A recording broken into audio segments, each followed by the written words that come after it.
I do water work the same time as I'm doing field work. One, it provides a playtime, a happy playtime for the dogs because they're getting to play in water. Right. And two, it provides a way to cool your dog off as well as stamina training. Because as we know, it's easier on the body to swim than run. Right. You know, and you build That's up. a lot of work, too. Exactly. So I do it at the same time. I use it to cool the dog off, build up some stamina, and just have fun. Yeah. But he's still retrieving. Right. So we go from land retrieving to water retrieving. And that's where you get into some more advanced things that you can teach your dog. A short hair is a versatile dog. Mm-hmm. You can use that dog in upland, and then the next weekend turn around and go duck hunting with it.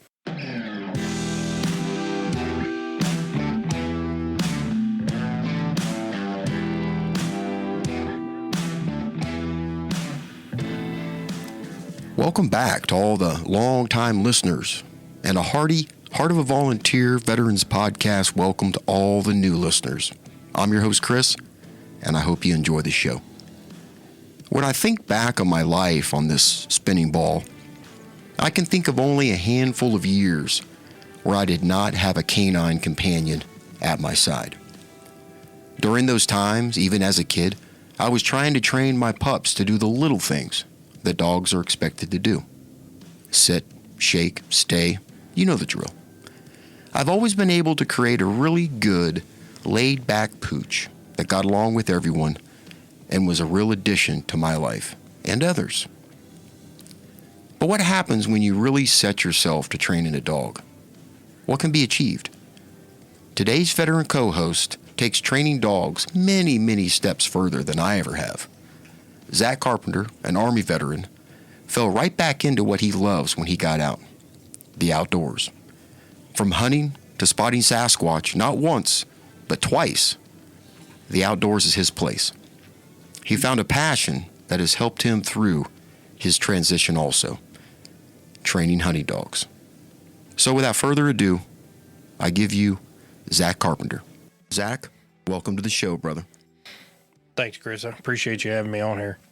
Hey, so, man, we've had some warm weather here at the lake, man. Yeah, we have. The last few days, though, has been back to normal here. It's been chilly, and it's been fantastic. Bird work is great in the cold. That's what I was going to say, man.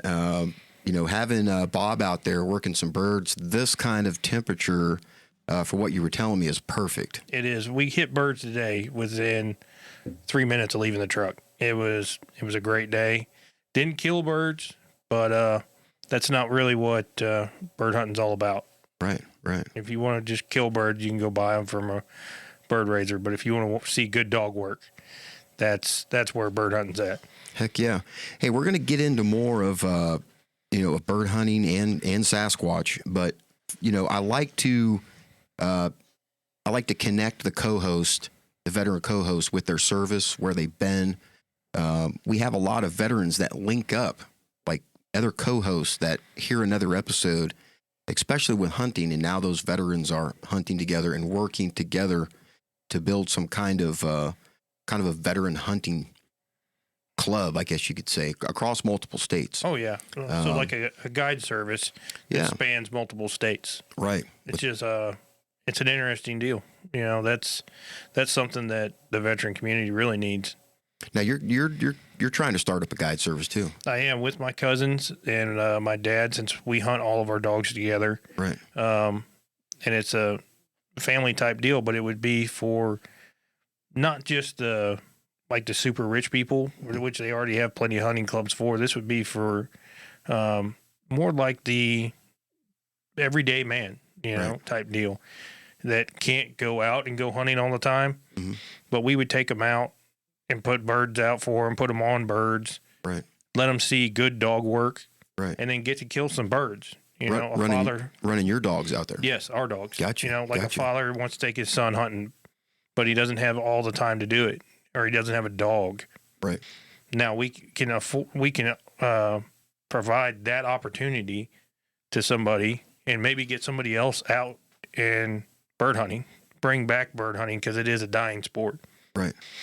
Now, how long have you've been hunting and fishing your entire life?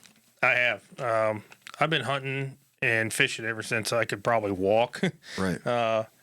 My dad, he grew up hunting and fishing. My cousins grew up hunting and fishing, so it was a family thing. We'd go hunting, we'd go fishing, and bird hunting was a big deal to us. Right. That's a real special time, not only because you get to see good dog work, but mostly because you go to the tavern afterwards. Right. Now, where were you raised, man? I was raised around Lake Texoma in Texas. I went to high school in Whitesboro. Okay. But I went hunting, actually deer hunting. I went all around Whitesboro, Gordonville, Grayson County is where I really deer hunted. Bird hunting I didn't get into until after I came back from the service. Okay. All right. Serious bird hunting, I should say. Speaking of the service, man, did you have any family members that got you interested in the service, or was that just something that just kind of came to you? I knew from a very early age I would end up going to the service. Right. My mom wanted to join the Navy. Mm-hmm. Her dad talked her out of it because he was in the Army in Korea, Right. and his dad was in the Army in World War II. Gotcha. My dad's two brothers were in the Air Force, and his mom's brother was in the Navy during World War II. Our family's been in the service for a long time. Somebody's been in, Mm-hmm. but I knew I was going from an early age. Right. Now, you were telling me, man, that you had an uncle that their sub went missing. Yes, my grandmother on my dad's side, her brother went missing in the Navy. He was on a submariner off the Right. coast of Iwo Jima. They went missing, and he's buried in the Philippines. Man. It's a nice looking cemetery. I mean, looks like it's beautifully taken care of. Right. You know, I know you said that you had pictures of it, man. That'd be a hell of a thing to go see. it would be. Yeah, it really would be. Man. I wonder, the VFW typically has those tours that they put together Do they? I didn't know they did. where you fly over to visit places where you lost a loved one. My last platoon sergeant that I had in the Army, him and his two brothers got to go over to Vietnam where his father was killed. Wow. And of course he served over 20 years too. Just full circle, man. Man. Just full circle. You know what I'm saying? Yeah. Absolutely crazy, brother. Crazy. That is. I didn't know the VFW did that. They have the tours, man, where you pay money, Mhm. but it's kind of comped a little bit, and they fly over to Vietnam. You get a chance to walk around, historical sites and Mhm. things like that, and get to see things and just really kind of feel that closeness. Yeah. That would be interesting to do.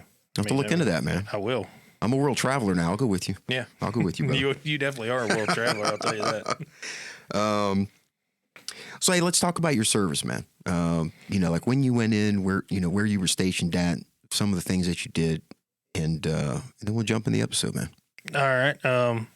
Well, I enlisted right out of high school with the Army. I wanted to be a Marine first, but the Marines wouldn't take me, so I went to the Army. Right. I was too big for the Marines. That's all right. I went to the Army. I had a great time. Went down to Fort Benning, home of the infantry. Oh, yeah. Signed up as an 11 Bravo.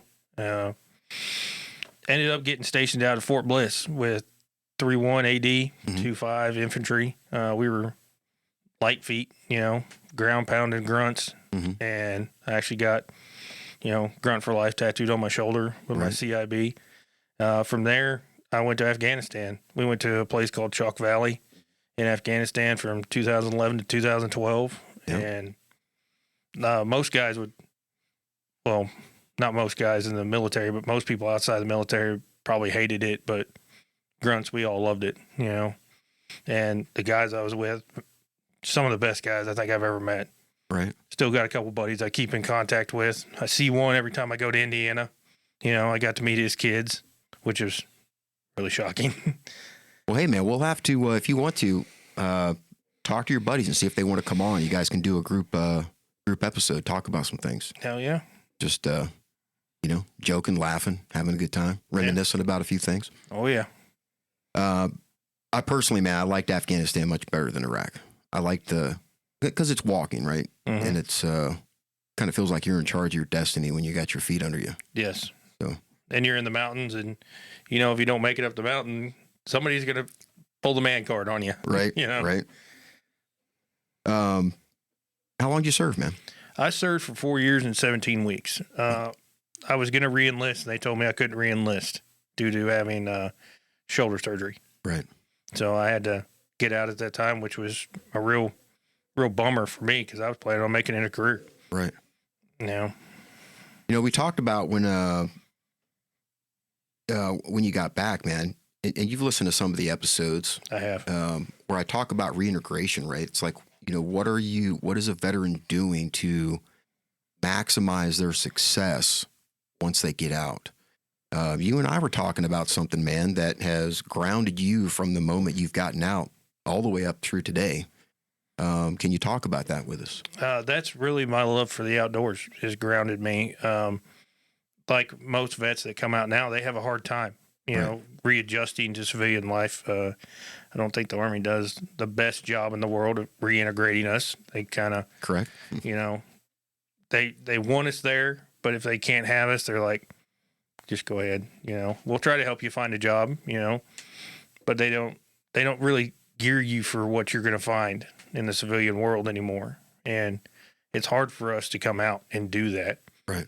And me, it was hunting, it was fishing, and that's where my love for upland game hunting, chasing quail with dogs really came out.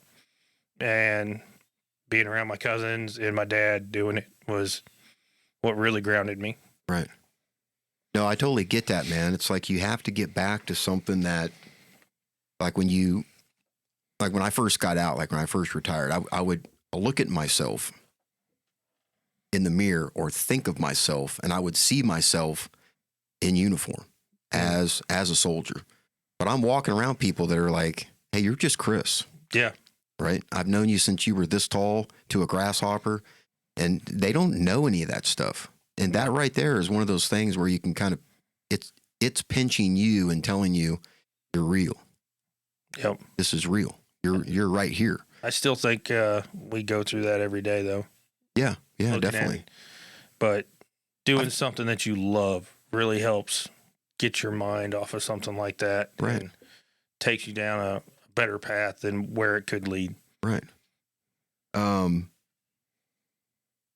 Who got you into bird hunting? My dad used to bird hunt all the time. He used to tell me stories from when he was younger about going bird hunting and all the amazing dog work that they had back then. And then my cousin, who I got my dog from, right, had 2 short hairs, and he was going to breed them. And we'd go to Oklahoma and go bird hunting. And I was always like, man, I want a dog out of those 2. Right. I want a pup from them. Yeah. Because they were so good.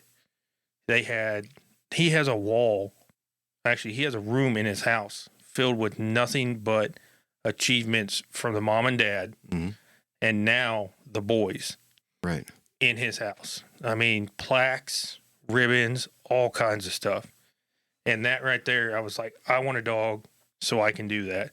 Right. That's what I want to do right there. Now, you hadn't, you just like deer hunting and stuff like that prior to joining. Yeah. Every now and then we would do a quail hunt. Right. Or we go back to Illinois and we go pheasant hunting or something like that with the cousins or one of my dad's buddies. And I had been on a couple of them. One was a pheasant hunt in Tuscola, Illinois. Mm-hmm. We went with some guys, the Pheasant Forever president and the vice president. I didn't get to carry a gun. I was too young. I just got to walk through the field and get almost run over by deer. But right. And the dog work there was all right. They were Brittany's. It's a different dog. Mm-hmm. But the dog work was good. I always loved being around working dogs. Right. What would you say, man, is what's the essence of having a good hunting dog in the field, man? A good hunting dog in the field would be the dog's ability and your trust in the dog to do its job. Like, you put so much time into training the dog, to go out and see the dog do what you've taught it to do. Right. And to see the dog happy to do it is the best thing. Now, that all starts from the beginning. It does. It starts from when you have it as a pup. What's your selection process like? What are you looking for? Breed, temperament, all these intangibles. You are. Depends on what breed you get. The AKC's got a whole lot on breeds nowadays that you can research before you ever go and get one. Right. I like short hairs, German short hair pointers. That's my go-to dog for upland hunting. They're a versatile dog. You can use them for water and upland. You can retrieve them. I mean, just all kinds of stuff you can do with a dog like that. You've got Brittany's. Brittany's are a little bit more finicky. They're typically a little smaller, and they're hairier, which tends to lend to a problem in itself with burrs, cockaburs, and sandburrs, things like that, getting in their fur. Right. And you end up having to trim them all the time, and it doesn't work out. You've got German wire hairs, which is a wire hair pointer. Looks like a short hair, but it's got longer hair. Some guys like them. Right.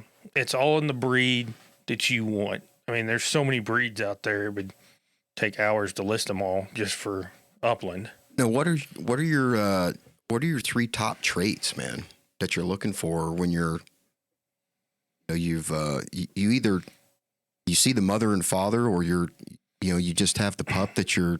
So there's a couple ways of doing that. The best way is to know the mother and father. Right. See the mother and father work, and if you can, hunt over them. Right.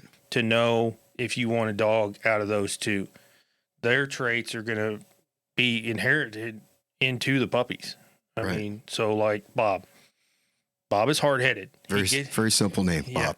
Yeah, it is. He got that because when we got him, my cousin started calling him Bob on the way down to bring him to us. Right. And my dad and I were talking, well, what are we going to name him? And I was like, man, Bob.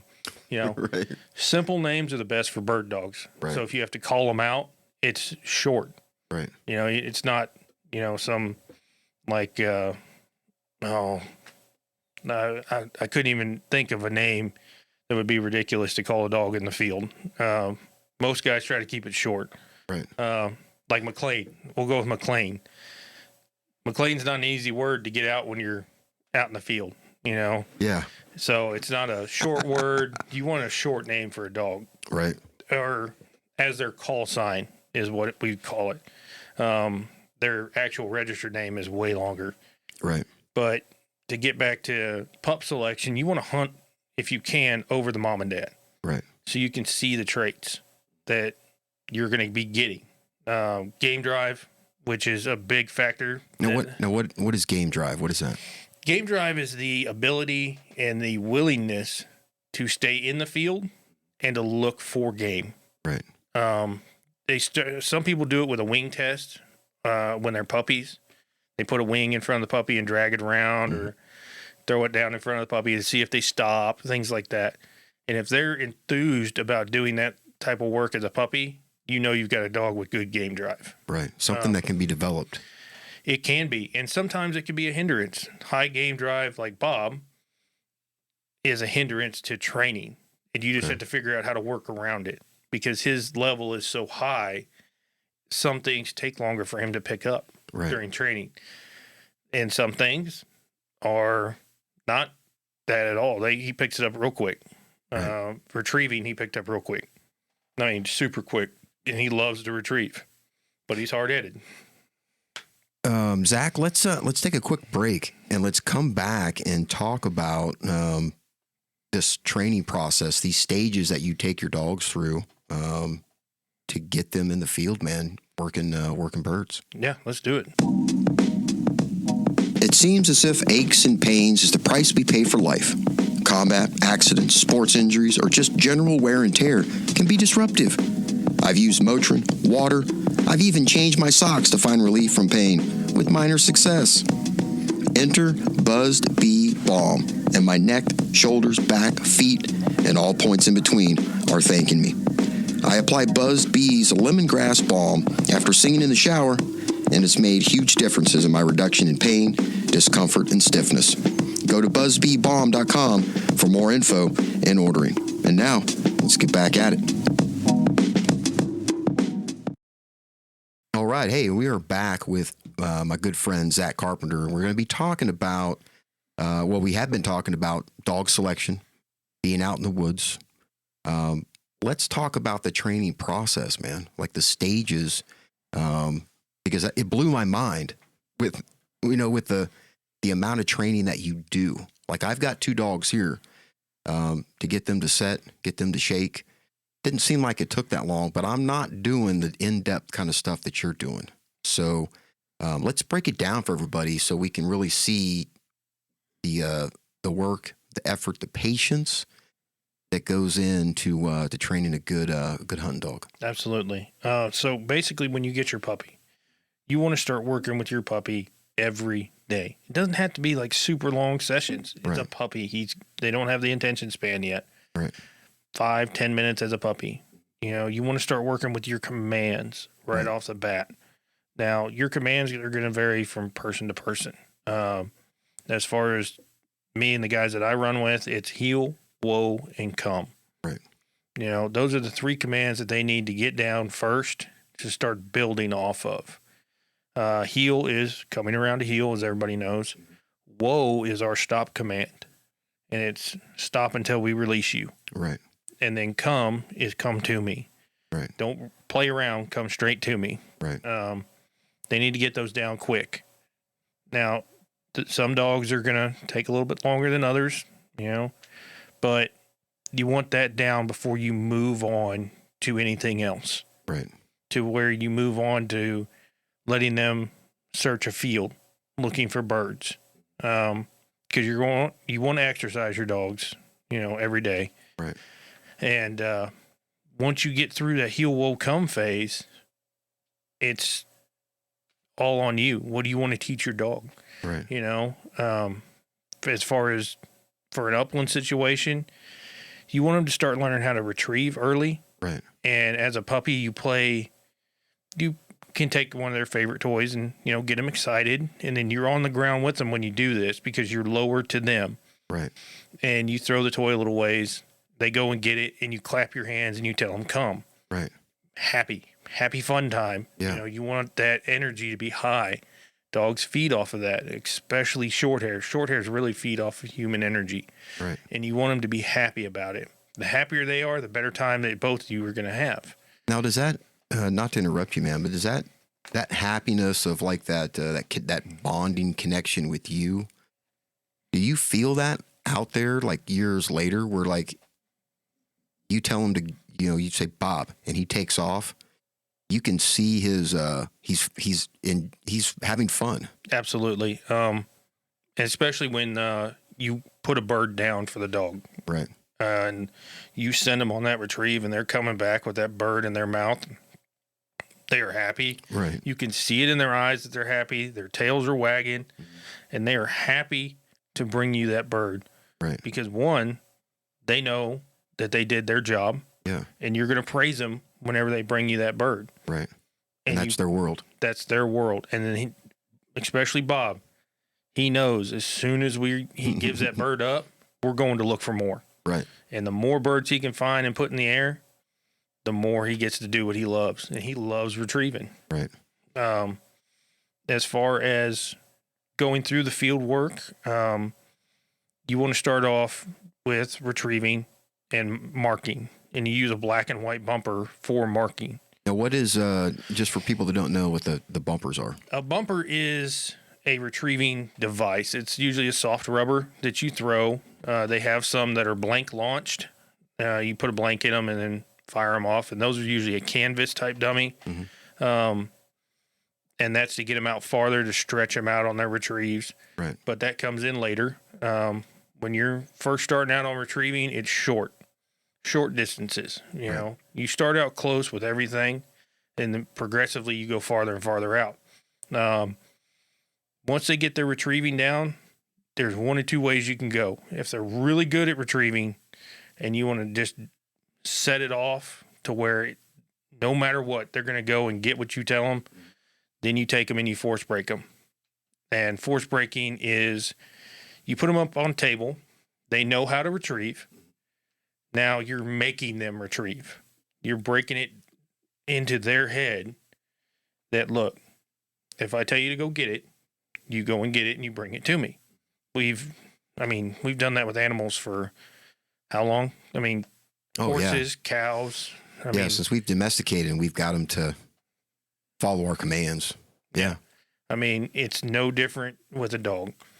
You're just trying to make it to where you don't leave game in the field. Right. You know, you're showing good hunter ethics by making a valid attempt to retrieve your game. Right. You know, so force breaking your dog, that dog's going to go and get whatever you tell it to get.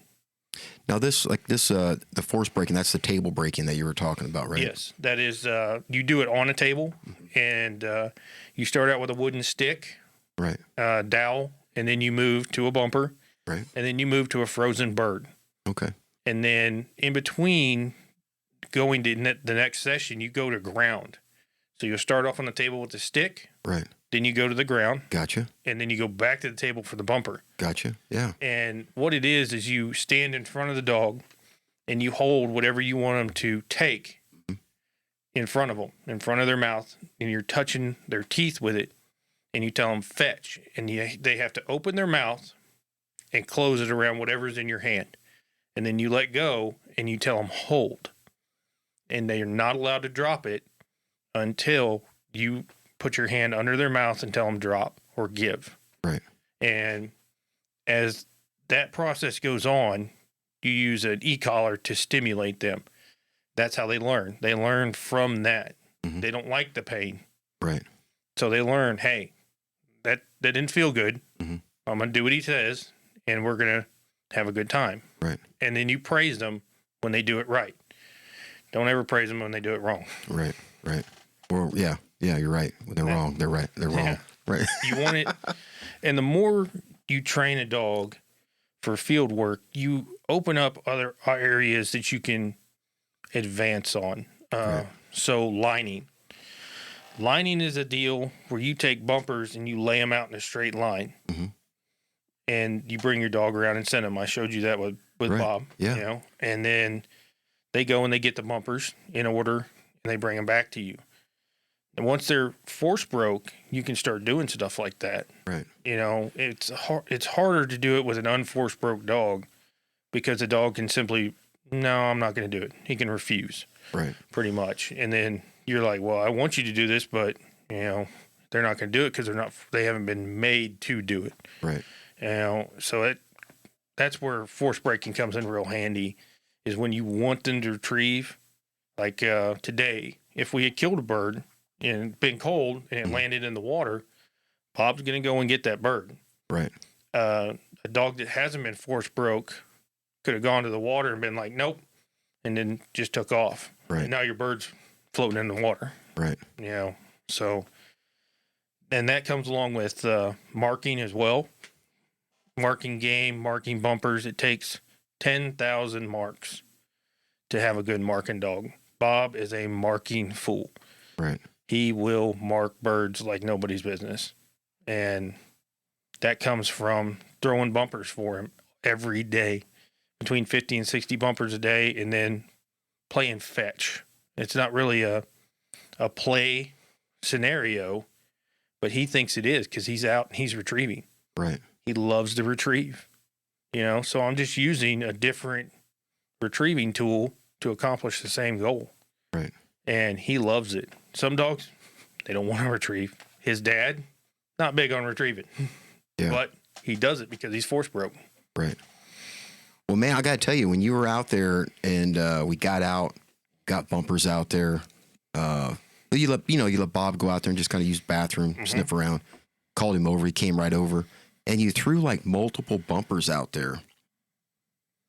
And I'm thinking like, well, man, I can only see like one of them. I can't see the other one. And then you cut him loose and he went and got one, brought it back, gave it to you. Mm-hmm. And then all you did was Bob. And he took off and he went and got the second one. He kept doing that over and over again. That's that's what got me, man.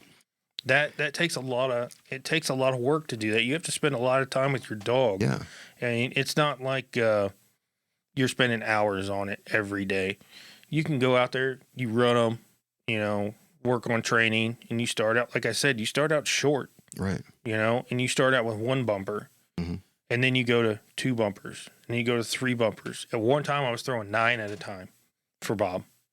Man. And he was, you know, going and getting them. There'd be 9 bumpers out there in the field, and that helps with their memory too. Right, yeah. You know, so they can remember. Now, well, you remember that one time, man, and I can't remember what you told me about this. He went out to get one, and he lost it. And he went upwind mm-hmm. and started kind of circling, and then boom, he was on it. Yep. And then when he was coming back, he had found the second one and mm-hmm. looked over at it, and then came yep. on his way to you. And then when you sent him back, he went straight to it. Yep. So they will get distracted.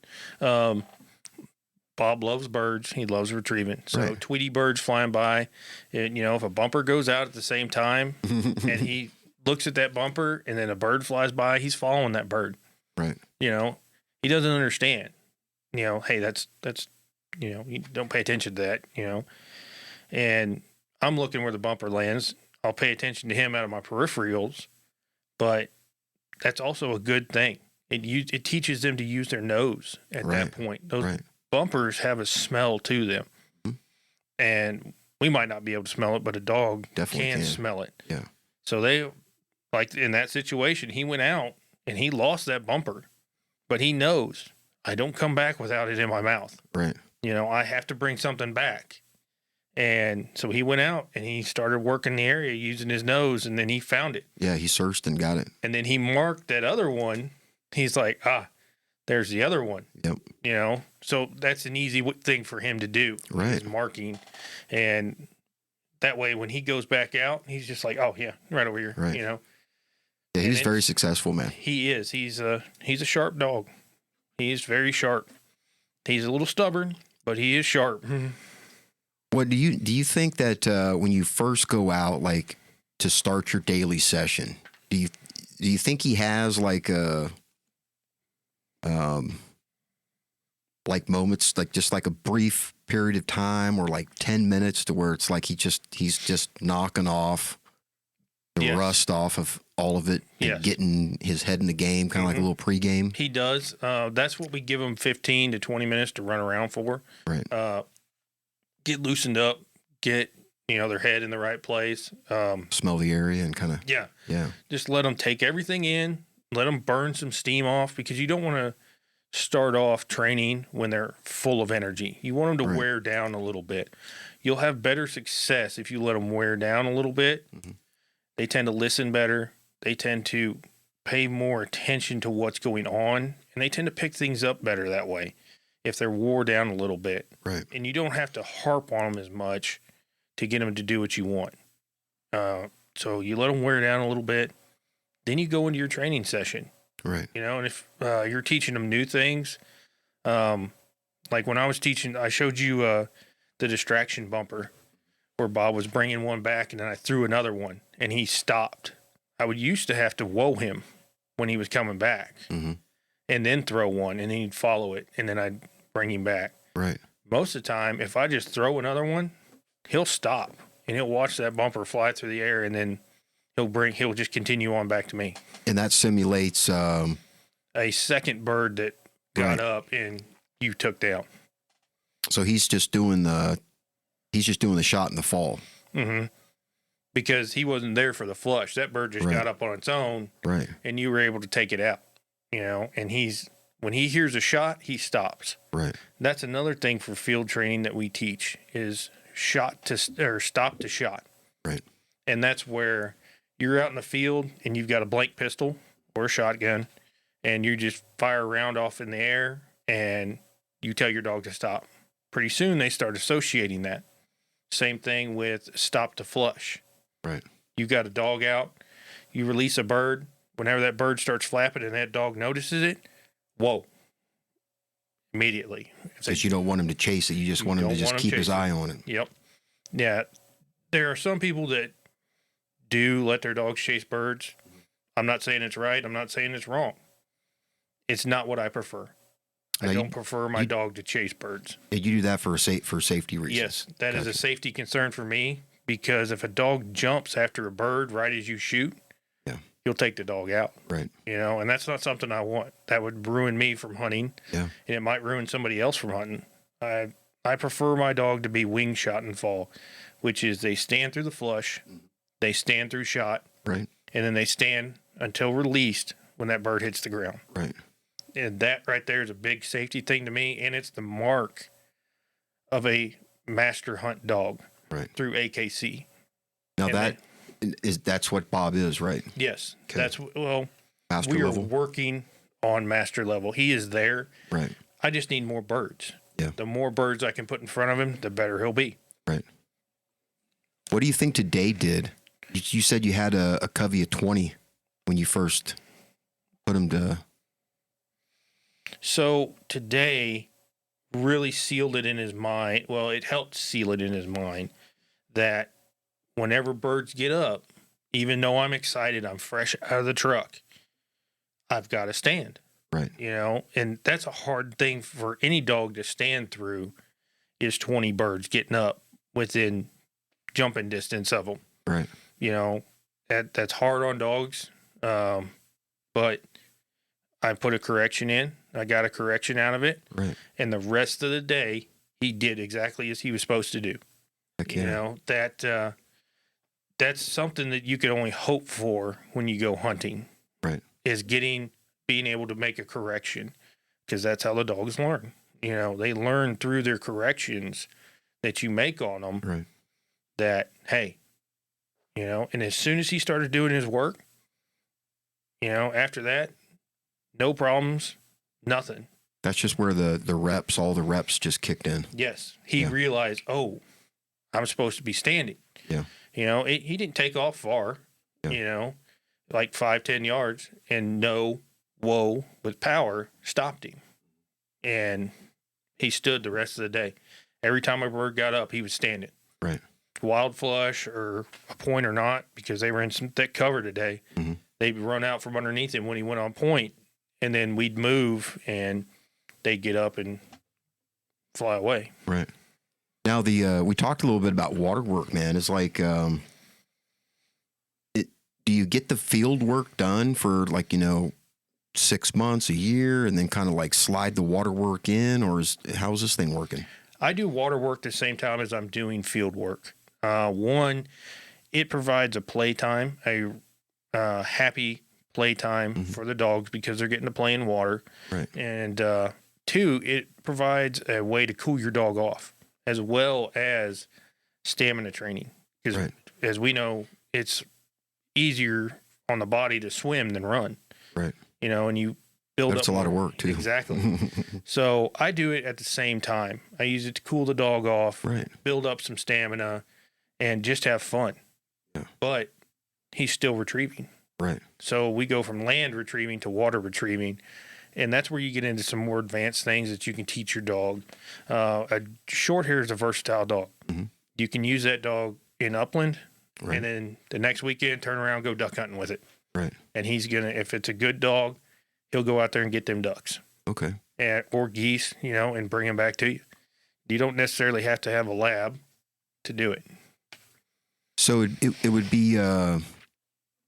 So it's a good thing to have water work, field work, especially if you work in like some kind of marshy area where you drop something on, you've got intermittent land and water all over the place. Yes, it is. It's good to have water work built into the dog.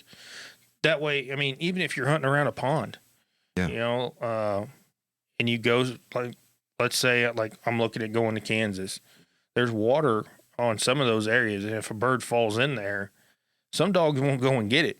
Right. But my dog will. Right. He will go in there and he'll get that bird. You talked about Kansas, man. Is that your favorite state to hunt? And after I've hunted Texas, and I've hunted Illinois, I've hunted Oklahoma for upland, and I've wanted to go to Kansas for a long time. Kansas does a really good job at their management for birds. Mm-hmm. I'm really looking forward to going there. I couldn't say which state is my favorite. It really depends on the bird numbers that year. 2016, that would have been Oklahoma. We got a lot of birds up that year in Oklahoma. I'm looking forward to going to Kansas, and I'm excited to see what Kansas has to offer. I'll have to. I'll give you my uncle's phone number, man. His contact information. My uncle Jeff. He's got a ranch that's on the Oklahoma-Kansas border. Tons of deer, man. Tons of birds. Oh yeah. Really great habitat. You know, they had that fire that came rushing through there. Oh yeah. But you know, I think that kind of cleaned the place up just a tad bit. It refreshes the ground. You know, it gives those native grasses, which quail thrive on. They thrive on native seeds and things like that. It gives that a chance to regrow. Right. You know, and because Bermuda grass is not good for quail. It's too thick. They can't get underneath it. Right. You know, so the predators just pick them off left and right. Yep. Because a quail is actually the lowest on the food chain. Right. Well, hey, you know, I'm excited, man, for for you to get this master level for Bob. You and your cousin to get this whole the guide service, man. This idea that you can take somebody out there that wants to get involved in upland bird hunting, hunting dogs. They get an opportunity to experience that, and and to me, it's like sometimes you think of like veterans, like they get the experience, right? They get to go kayaking. But they're going to turn around and be like, I got to get a kayak now. Right. And now they've got a good, right way to do things coming off of what you and your cousin do as an example. And then, I mean, you know, being able to maybe help train. Yes. Help them train their dogs and stuff. I think that's a great business model, man. It is. There are places that I learned how to train dogs at. One would be Rude Beaver up in Illinois. Okay. Rude Beaver Gun Dogs. It's run by Jay Wade.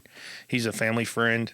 You know, he's taught me a lot about training dogs, and we go to his property whenever we're up there, and we run dogs, you know, run dogs, drink some beer, you know, have a good time doing it. And that's what it's about. It's about having a good time with your dogs. Right.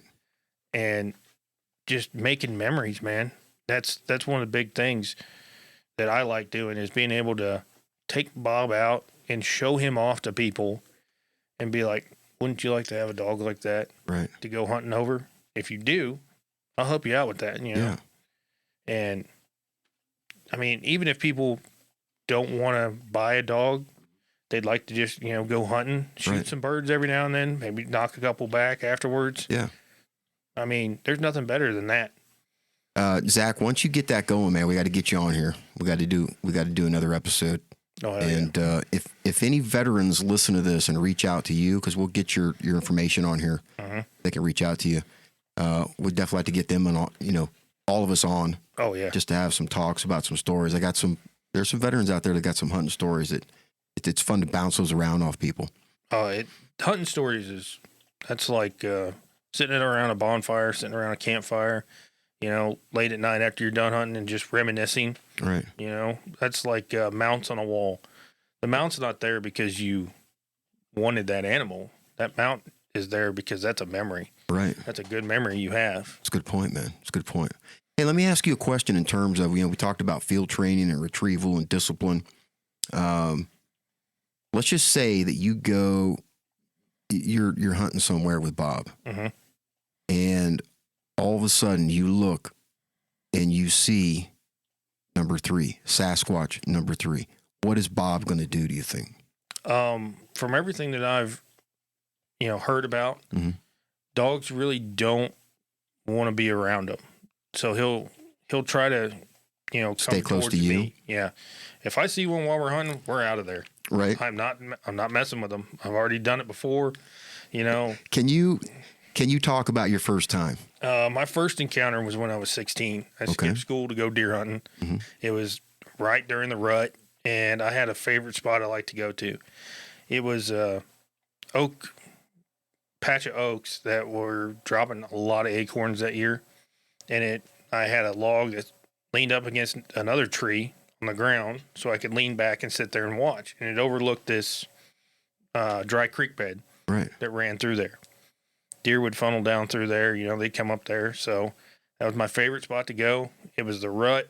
I was like, yeah, let's go. So I get out there, and I happened to see I hunt the area I walked into, the way I walked in that day. There was next to a privately owned piece of ground with a barbed wire fence in between there. So I start walking, and I start noticing that there's hair on this barbed wire fence. Right. And I'm like, that, might be hog hair, might be cow hair, but it really doesn't look like it, Right. And I dropped down into this creek, and I happened to look over at the fence, and the top wire is probably about 9 foot up, mm-hmm. and it's still got hair on it. And I'm just like, there's a creek here. A hog ain't jumping across there. Right. And a cow sure as heck ain't jumping across there. But I didn't register it in my mind. Mm-hmm. So I get to where I'm within like 50 yards of my log that I like to sit on. And I look up, and there's somebody there. And I'm like, what? Who's out here? I didn't pass any vehicles coming out here. Yeah. Some dude's hunting my piece. Somebody's sitting on my log, and I'm like, man, okay. So I'm looking around, and I'm looking at this guy, and I'm like, that dude is huge, Right. And at this time, he has kind of turned a little bit, his back towards me more. And I'm like, dude, that dude is like NFL linebacker big. I mean, he is wide. Right. And I'm like, all right. And he's in a ghillie suit, a brown and gray ghillie suit. I'm like, there's no way that who has a brown and gray ghillie suit? Who thinks to build a ghillie suit in that color? Right. And I'm like, some stuff just ain't adding up. And then his arm comes up, and I'm like, no, I'm out here. I ain't messing with this dude. He's massive. Right. Because I look down at my bow, because I'm in a bow-only county, mm-hmm. and I'm like, no, this ain't going to do nothing. I'm out. I'm gone. Yeah. I turned around and left. I ain't messing with it. I don't want to mess with one of them. Right. I'm not going to go out and look for them or anything like that. I know they're real. Now, did you, at this point in time, you're 16, man. Did you realize what you were looking at? That's what you were looking at? When did you? No, I didn't. What really clued it off is a guy I went to school with. Him and his uncle were back there duck hunting the week before, and he was telling me about these massive footprints that they found back in the back. And I was like, dude, there's no way, I was like, and they took plaster casts of them. I don't know if they still have them or not, but he was telling me about it. And I was like, I'm pretty sure I saw what was responsible for that sitting on my log, right. And I was like, well, let's just go duck hunting this weekend. I didn't get a deer. Duck season's in, let's go. And then we had something walking behind us while we were waiting on first light to come to shoot ducks. Right. I didn't really think much of it, cow, hog, but would have one big pig to snap sticks that were like the size of a quarter or bigger, Right, right. But I was geared into hunting. Yeah. I wasn't going to give up my hunting spot just for some noises. I'll give it up if somebody's there, Now, you said that your second time is while you're on active duty. And we were talking about some of the sighting maps around like military posts. Yeah. Where they're not high, and you would expect them to be, high, like Robin Sage there in North Carolina, where SF goes and does their qualification. Yep. You would imagine that through the course of that, somebody would be like Sasquatch, or a field problem in Savannah. One of the rangers would be like Sasquatch, but you don't see it. And we talked about kind of the reasons behind that. Well, they're the hide and seek champions of the world, so yeah. I mean, but the second time was an interesting type deal. We had gone out to a place that we fondly called Jackal Stand, and it's outside of Fort Bliss, going west on I-10. You get past the first Border Patrol checkpoint going west, and there's a dirt road that cuts up into the mountains. They drop us off there, and it's 24 miles up. And we walk all the way up there, make our patrol bases and do our training. Well, we were doing ambush training one night. second platoon, which was my platoon, was the people doing the ambushing. We were waiting on some guys from first platoon, Mm-hmm. and we set up on this draw, and my machine gun's overlooking the draw, and we're laying there. Of course, we have to have all of our equipment. So I've got my MVGs, I've got my thermal, and I'm looking through the thermal. I didn't put it on the gun because it's kind of hard to gun with a thermal attached to your eye. It's easier to look and use your MVGs. We figured out, and I catch these 3 individuals coming off the other side of the draw. So I tap my buddy, my assistant gunner. His name is William Begley. So I tap him. I'm like, Begley, check this out, It's 3 individuals. They're not wearing gear. And I'm like, look, man, look. And just glowing white. And it was a big one, a little one that was a little bit smaller, and then a short one. And I was like, dude, check this out, And he looks at it. He's like, dude, what is that, Right. So we call our squad leader over. He's looking at him. He's like, watch him. They go down into the draw, and they just take off. And we never see him again. You think 3 individuals that big with that big of a heat signature, Right, going down a draw, you'd be able to see them for miles. No. And we never heard them going through the brush once. And, so my squad leader, my platoon sergeant, and one of the other squad leaders went to go see if that could have been some first platoon guys. Mm-hmm. They got lost. They never found any tracks. They didn't even find them. And you didn't have anybody missing? No. First platoon was like a mile away. They went the wrong way. Right.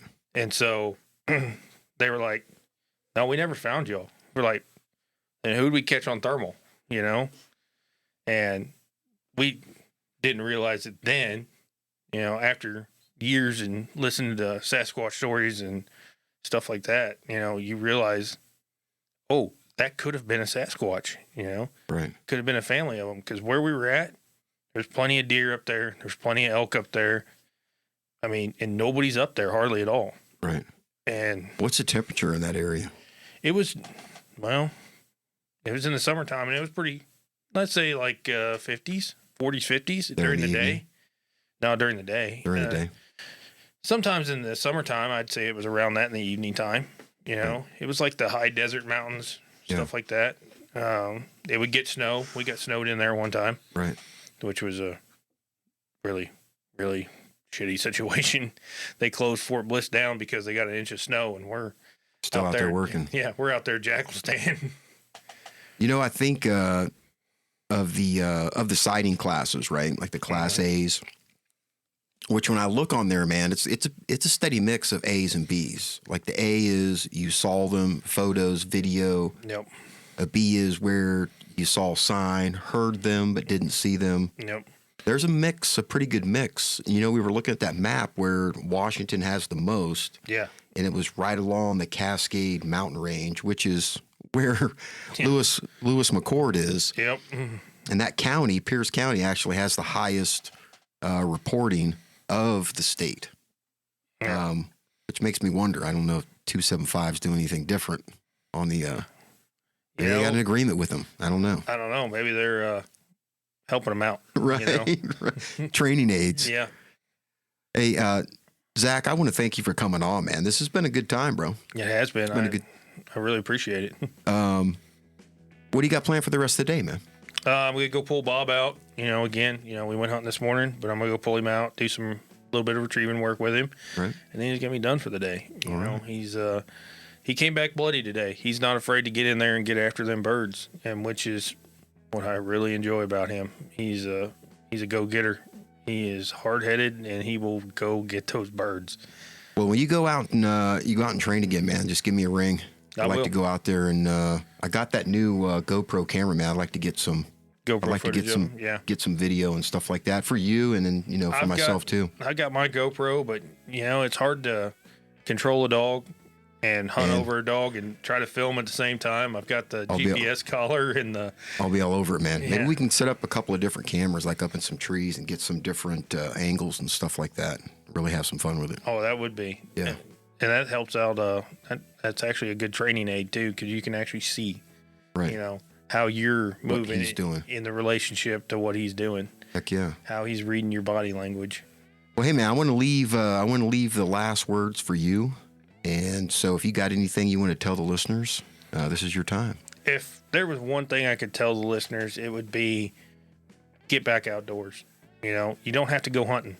You can just go for a hike through nature. I mean, just look and see what is out there. I mean, getting back to nature gets you grounded. It brings you back to reality. And there's nothing better than actually being able to go somewhere, decompress, and come back with a fresh mindset, and the outdoors provide it. You can see some crazy stuff out there too. Sure can.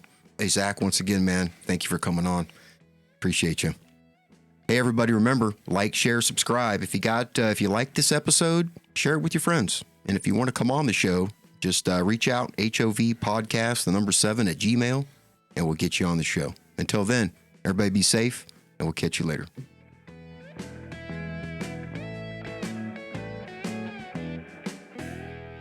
Copyright Heart of Volunteer 2022.